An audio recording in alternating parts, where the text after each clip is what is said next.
What are what are the things you try to give to your students? What are the things you find you have to break your students away from? Just what are some of your teaching tips and tricks and Oh, that's lovely. The first poem in this book that I read, The Animated Universe, bloomed out of a creative writing class seminar that I was teaching at the City School of the Arts. I was an artist in residence. I was teaching 6th, 7th, and 8th graders, and that was a what-if assignment. And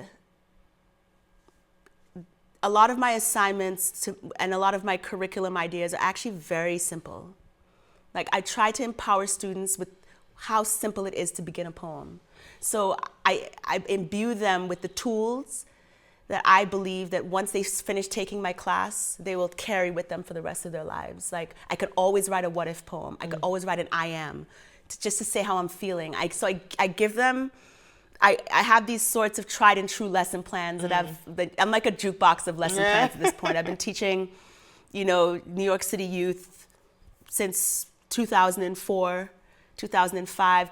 I taught senior citizens, I taught the Juilliard actors. So it's like, a lot of the poems in this book came out of teaching writing workshops and like taking my own medicine. So you will see I am poems, you'll see extended metaphors, you'll see, I think this book could actually be its own curriculum, because it's like, it was born out of the curriculum, the medicine that I was giving to my students. So I'm very big on fusing the tools of the craft with the spiritual function of poetry, of like what it really means to express yourself in this way, to communicate with yourself in this way. I use it as a tool of self-awareness, because I feel like in my work with the actors in particular, and it really trickled down to my work with the young people, as a teacher, like, what is actually my objective of using this craft, of being an ambassador of this craft that has informed my life? Miss Warren in 6th grade enticed me to write a poem about Christmas, and it changed my life.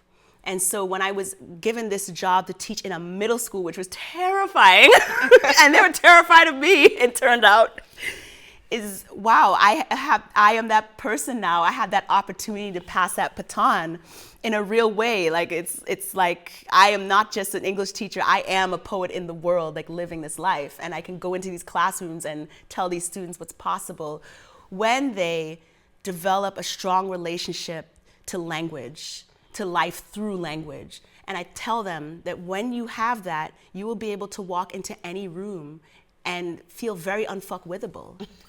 Because you're rooted in something, you're anchored in something, which is your awareness and your emotional truth. And all of this is what I feel we move closer to when we do this monastic craft called poetry. So that's what I try to help them to understand, that this is a spiritual activity that feeds your soul. It's like people will say, I've heard someone say, poetry is the language of the soul. Absolutely. Brings you in touch with yourself. And then here are the tools to do that.